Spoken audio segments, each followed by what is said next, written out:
어떤 상황인지 설명을 들었고 박성민 실장의 뜻을 받아들이겠다.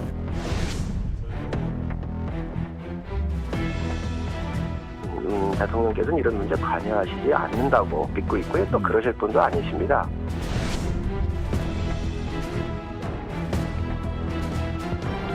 저는 16개 전체가 돌아섰다라는 평가는 어느 정도 맞는 것 같습니다. 결국 이준석 대표라는 분은 남은 1년간도 결코 조용히 있지 않겠구나.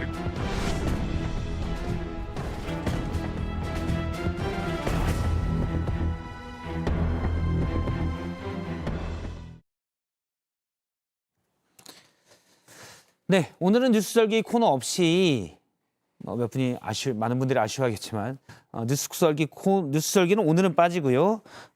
썰전 라이브 인터뷰를 대신 조금 더 길게 하겠습니다. 오늘 이준석 국민의힘 대표가 스튜디오에 나왔습니다. 안녕하십니까? 네, 안녕하십니까? 예. 오늘 윤석열 대통령 귀국하는데 서울공항에 다녀오셨더라고요. 따로 뭐 얘기를 좀 하셨습니까? 아니, 뭐 지난번에 그 좀 간소화해서 한다길래 예. 그래서 뭐 좀 이런 허례허식이나 이런 걸 싫어하신 대통령이 안 갔더니만은 워낙 확대석이 많아가지고 또 오늘은 일정이 또 뭐 충돌한 일정도 없고 해서 다녀왔습니다. 예, 일정 없고 사실 그냥 너무 저렇게 뭐 배웅 나가고 마중 나가고 이런 게 좀 허례허식 같아서 불필요한 일것을 안 갔더니 좀 말이 많았죠. 근데 이번에 아무래도 대통령께서 처음 이제 해외 일정을 가시다 보니까 예. 굉장히 그 전에는 준비도 많이 하시고 그런데 이번에 저는 성과가 나쁘지 않았다 봅니다. 우선 이 나토라는 어떤 공간은 대한민국이 설 위치가 아니거든요, 원래는. 그럼에도 불구하고 우리가 하나의 역할을 하는 주체로서 인정받았다는 측면이 있을 것이고 예. 그리고 뭐 외교의 방향 전환이 선명하게 보이지 않았습니까? 나토라고 하는 것은 냉전 시대부터 서방 측을 대표하는 기구입니다. 군사 동맹체이고요. 예. 그렇기 때문에 저것과 같이 어떤 외교 문제를 상의한다는 것은 그만큼 국가가 이렇게 개입하는 범위라든지 이런 게 넓어진 걸 의미하고 또 나토에서도 우리 대통령 어떻게 대하는지 잘 보지 않았습니까? 예. 충분히 회원국가 거의 동등한 어떤 역할을 기대하면서 이렇게 성과를 보여줬기 때문에 대통령이 뭐 저는 짧게 인사 나눴지만은 자신감 있어 보이셨습니다. 지금 사실 나토 얘기는 또 저희가 전에 했었는데요. 이준석 대표와 윤 대통령의 마음에 대해서 사람의 관심들이 많습니다. 윤석열 대통령과 혹시 뭐 다른 얘기를 했습니까? 앞서 영상에 나왔는데 악수하고 끝이었나요? 오늘은 뭐 약식 행사였고 대통령이 뭐 열 몇 시간 동안 비행하신 거 아닙니까? 예. 그렇기 때문에 별다른 뭐 환담이나 이런 건 원래 예정돼 있지 않았고 보통 공항에서 뭐 한담을 잠깐 하고 그러고 출국할 일이 때 보통 하시는데 예. 귀국하실 때는 보통 굉장히 약식으로 진행하고 바로 또 가서 쉬셔야 되니까 예. 그렇게 진행하는 게 관례였고요. 다른 건 몰라도 대통령께서 글쎄요, 저는 이 성과에 대해 가지고 앞으로 큰 어떤 방향성을 잡고 오셨다. 예. 그거 하나만 보고 왔습니다, 오늘은. 그 부분에 대해서 좀 대통령에게 얘기를 했나요?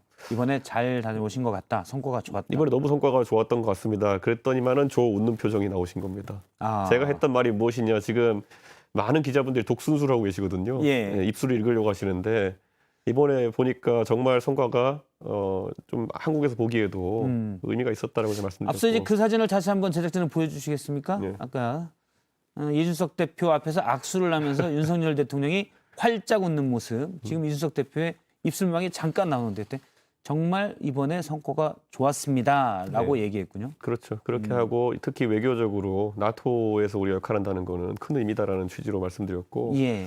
그랬더니 이제 대통령은 사실 저 부분이 지금 뭐 대통령의 국내 정치나 이런 부분에 대한 평가는 상시적으로 이루어지지만은 외교는 다녀온 뒤에 어떻게 국민들이 평가하냐고 게 중요하거든요. 예. 네, 그렇기 때문에 그런 부분에 대해서 긴장하실 텐데 저는 잘하셨다. 첫 외교무대 데뷔로서 그렇게 생각합니다. 그리고 뒤에 바로 영부인 따라오시길래 뭐 영부인이야 제가 뭐 저도 발언하신 것보다는 그런 어떤 사진이나 이런 거로 많이 봤습니다. 그런데 특히 이번에 우크라이나 드레스 같은 경우에는 저 같은 경우에는 우크라이나에 관심이 진짜 많지 않습니까? 예. 그러다 보니까 다녀오게 됐고요. 뭐 옷을 준비하다 보니까 노란색, 파란색이 좀 뒤집혀서 위아래가 뒤필 수는 있겠지만은 굉장한 그거는 의미가 있는 제스처였다. 예. 뭐 그렇게 스페인에서 상가에 네. 그 마트에 가는데 우크라이나 국기를 뒤집은 색 같은. 저는 사실 너무 똑같으면 그러니까 위아래만 좀 바꾸지 않았나 이런 생각이 들더라고요. 메시지를 담긴 남았는데. 이 노랑 파랑이 그래도 네. 상의 하의로 맞는 거지 거꾸로 상의가 파랑 하의가 노랑이었으면 그것도 그렇죠. 좀 그것도 좀 어색하긴 하죠. 어색하긴 할 거다. 그래서 아마 맞춘 게 아닌가를 생각하는데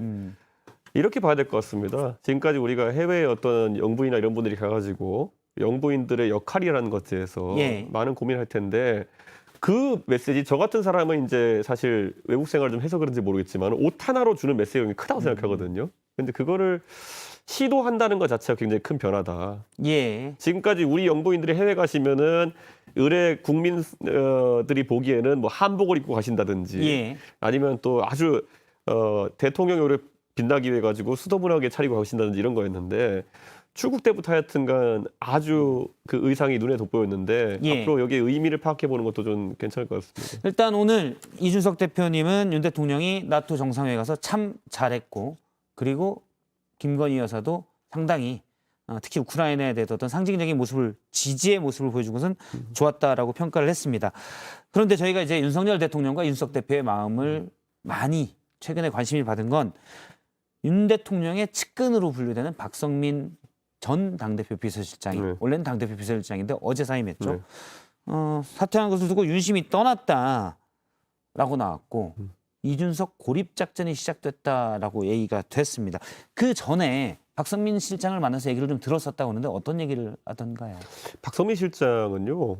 저도 이제 당내 많은 의원님들이랑 소통하지 않습니까? 예. 저분은 저한테 굉장히 깍듯하게 하시는 분입니다. 네. 당 대표에게 예우를 다했다는 저한테 말씀이죠? 한 번도 비서실장으로 계시는 동안에 어떤 실수를 하신 적이 없습니다. 그 실수라는 게 다른 게 아니라 보통의 의원들이 간혹가다 이제 놓치는 예. 그런 제가 부담 가질 수 있는 좀 그런 가벼운 언행이 이런 게 없었거든요. 그러니까 저는 저분에 대해서 무한 신뢰가 있었고 그래서 이 대통령실과 소통하는데 아주 큰 역할들을 하셨습니다. 예. 네, 근데 여기서 이제 문제는 어떤 거냐면은 최근에 그 몇 가지 지점에서 박성민 의원님도 약간 좀 힘든 지점이 있었을 겁니다. 난처한. 대표적으로 우크라이나 갔는데 뭐 친서 어쩌고저쩌고 하는 이야기 예. 처음에 나지 않았습니까? 근데 그거 원래 우크라이나 관련해 가지고 대통령과의 소통을 담당하셨던 분이 박성민 의원입니다. 그리고 또 그 다음에도 보면은 그 면담을 하나 마냐. 면담 하나 마냐 뭐 이런 것들. 원래 면담 신청을 했는데 대통령실에서 안 됐죠. 거절이라기보다는 일단 성립이 안 된 거죠. 그러니까 그 안에도 보면 이제 참 복잡한 얘기가 있는데, 그러니까 저도 지금 말 못하지 않습니까? 어떤 사정이 있었는지. 그런데 박성민 의원은 실제적으로 그 사이에 있었던 분으로서 저분이 입이 진짜 무거운 분입니다.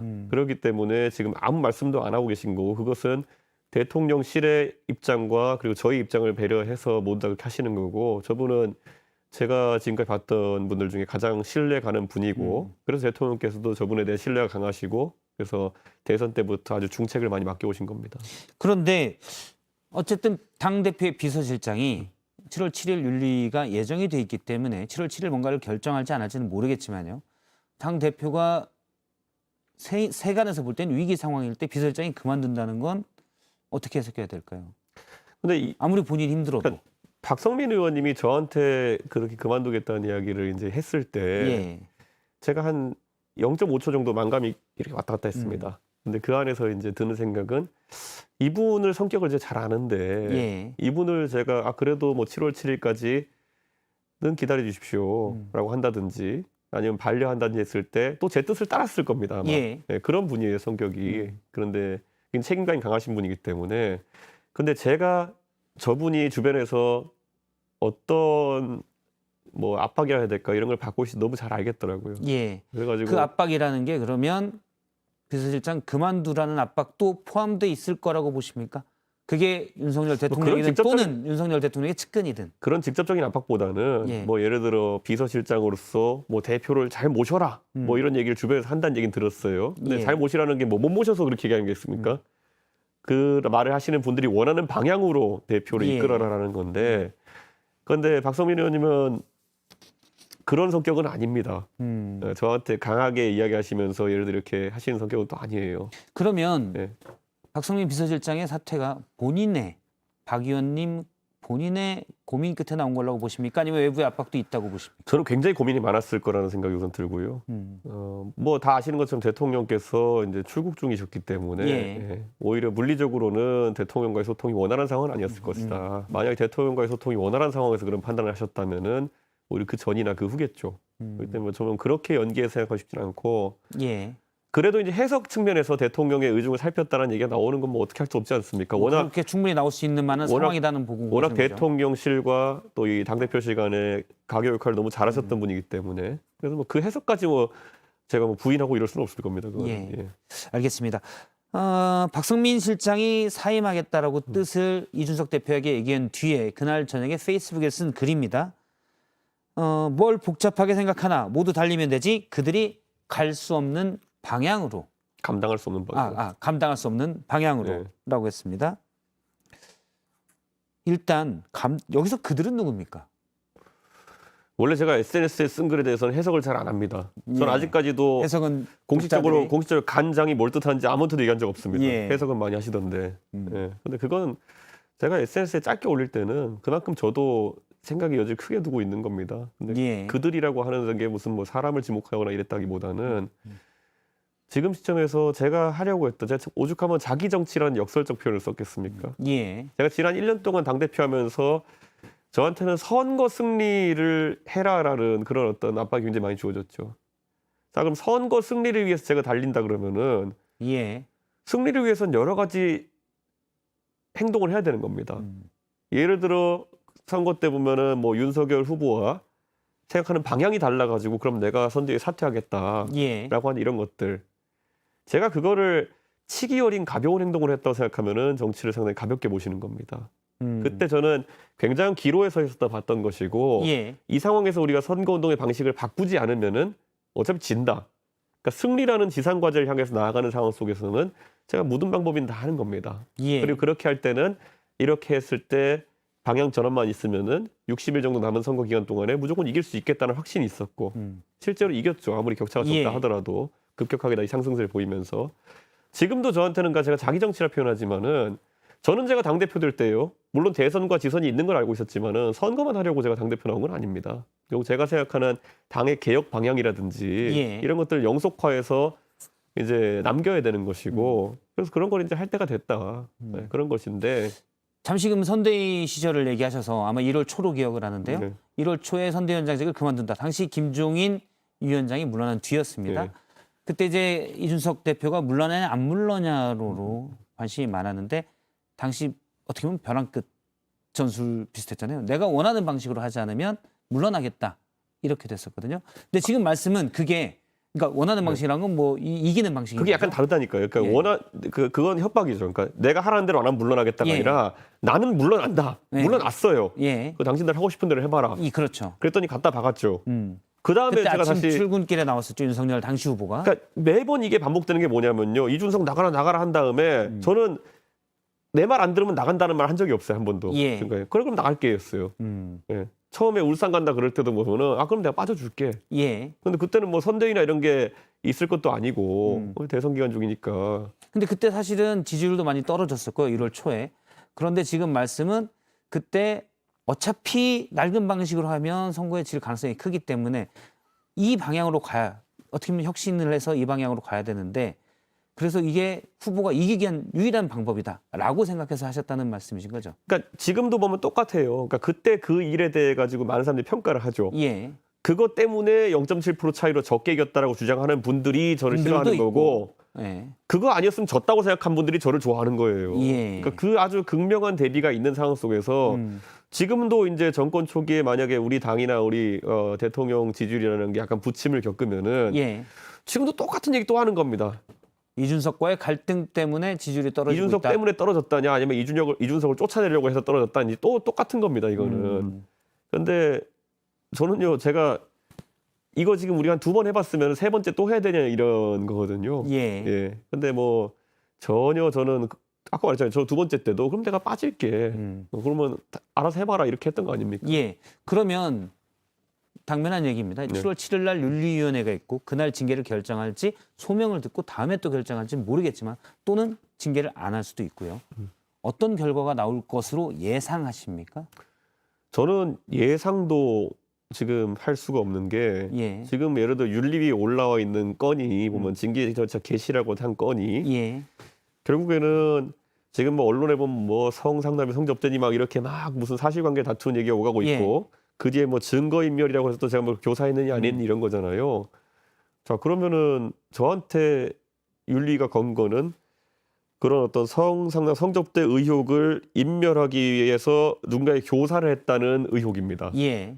근데 이 보시면은 앞에 게 없으면 뒤에 게 성립을 안 해요. 그렇죠. 그러니까 이게 줄줄이 지금 이렇게 하는 건데 하여튼 그러면 교사를 했느냐 안 했느냐 전 교사 안 했거든요. 예. 앞에 것도 안 했고 그러니까 교사 안 했다는 너무 쉽게 얘기해요. 저 안 일단 했습니다. 윤리위원회는 네. 예를 들어 성접대 의혹이나 교사 의혹이 있는 걸로 보는 의견이 있기 때문에 징계 절차가 개시된 거 아닙니까? 그 얘기는 또 안 지금 해요. 안 했다는 거는 이준석님의 아니, 일단 근데- 주장이고요. 근데 그거는 판단의 대상이 아니다 그래요. 성접대 자체에 대해서는. 아니, 그 얘기를 이미 윤리에 공식적으로 얘기했어요. 예. 그러면 지금 이제 제가 증거인멸 행위도 아니고 증거인멸 행위를 교사했다라고 해서 이제 건 거거든요. 윤리는 이제 증거인멸은 김철근 실장이 했다고 보고 있으니까요. 그러니까요. 근데 예. 저는 뭐 이건 그럼 제가 가서 그러면은 저 교사 안 했는데요. 이렇게 하면은 실제로 안 했고 그럼 어떻게 그다음 절차가 진행되는지 잘 모르겠습니다. 물론 이준석 대표는 이렇게 얘기하지만 또 많은 분들이 얘기하는 중에 많은이라는 거는 뭐 사람마다 생각이 다를 수가 있겠습니다. 이준석 갑자기 김철근 실장이 가서 7억의 투자를 유치하겠다고 확약서를 써주는 건 더구나 처음에 제보한 사람에게 합리적 의심으로 봐서는 뭔가 입을 막기 그러니까 위한 것 아니냐라는 의심이 있다라는 게 이게요. 의견입니다. 지금 보니까 이게 지금 시간제로 벌써 7개월째 경찰 수사가 진행되고 있는 사안입니다. 예. 그래서 만약 문제가 있었으면 빨리 경찰 수사를 진행해야 되고요. 자, 그리고 지금 녹취록이라고 이렇게 다 나온 것들은 거의 대부분이 편집된 부분들입니다. 예. 그 편집된 이른바 부분들, 가세연에서 밝힌 예. 건 그렇다는 편집된 말씀이시죠? 부분들의 조각이고 경찰에는 원본이 다 들어가 있죠. 저희도 제출했으니까 있는 거는. 그리고 이제 여기서 봐야 될 거는 결국에는 그러면은 이것이 수사 단계가 진척되고 있는 동안에 윤리가 그럼 어떤 판단을 내릴 수 있겠느냐? 예. 윤리가 수사기관보다 더 정확한 판단을 낼 수 있겠냐에 대해 계속 의문이 있는 거니까 그 건들이 아니라 그 건에 의한 품위 유지를 보겠다는 거거든요. 예. 품위 유지 또는 당에 끼친 손실이 있느냐 이런 거거든요. 근데 이거는 윤리가 그걸 게시하던 시점에 당의 지지율이나 이런 것들은 굳건했고 예. 그리고 심지어 지방선거에서는 압승을 했고 예. 그러면 당의 손실을 무엇으로 판단하느냐가 우선 지금 모호한 지점이고 그러니까 저는 이런 거 그러니까 앞에서 쭉 다 할 거면요 윤리가 재판을 하겠다는 겁니다. 그럼 성상납부터 이른바 사실관계를 그러면 다퉈서 확인을 해야 된다는 말씀이시죠? 그 절차 아니 그 절차를 개시해야죠 또 윤리가. 근데 그 절차를 윤리가 개시할 의지가 있느냐는 또 의문이고 그래서 윤리가 줄기차게 이야기하는 것이 이것은 증거 인멸에 대한 교사만 다루는 것이다 이랬어요. 예. 그럼 좀 교사 안 했다니까요. 그러니까 이렇게 되면 어떻게 되냐면 그럼 그럼 이제 그다음부터는 주장이 부딪히는 거죠? 부딪히는 게 아니라 그러면 거기서 수사를 들어가야 돼요 윤리가. 근데 윤리가 수사 기능도 없을 뿐더러 이제 부존재 증명이잖아요. 그러니까 뭐냐면은 제가 예를 들어서 교사라고 하면 제가 뭐 전화로서 그런 얘기를 했다든지 예. 이런 건데 그러면은 하지 않았다고 주장하는 사람에게 했음을 증명하는 방식이 뭐가 있냐는 거죠. 안 했음을 증명하는 거요? 그러니까 예를 들어 제가 지금 갑자기 박 기자님한테 예. 어제 당신이 무당횡단하지 않았음을 증명해라 하면 어떻게 하실 거예요? 저에 관련된 모든 CCTV를 보지 않는 한 쉽지가 않고 CCTV 사각에서 했을 수도 있는 거죠. 증명하기가 쉽지 않다는 말씀이시죠? 존재 증명이기 때문에. 심지어 상대는 어떤 분들도 있냐면요. CCTV를 조작했다 그래 나중에 가면 또. 그런데 그러면 지금 말씀의 전반적인 기조는 윤리위원회가 일단 확인할 수 없는 전제 사실을 가지고 이 확인할 수 없는 성접대 의혹에서부터 출발하면 이 대표는 이제 없다고 주장하고 있고 일부에서는 예를 들어 김성진 아이카이스트 대표 측에서는 했었다고 주장을 하고 있는데요. 확인할 수 없는 전제에서 출발하기 때문에 윤리위의 모든 절차가 잘못됐다고 보시는데 저희가 보니까 국민의힘 당규에 30조에 이런 부분이 있습니다. 윤리위원회 관련 규정입니다. 당대표는 특별한 사유가 있는 때 최고의 의결을 거쳐 징계 처분을 취소 또는 정지할 수 있다.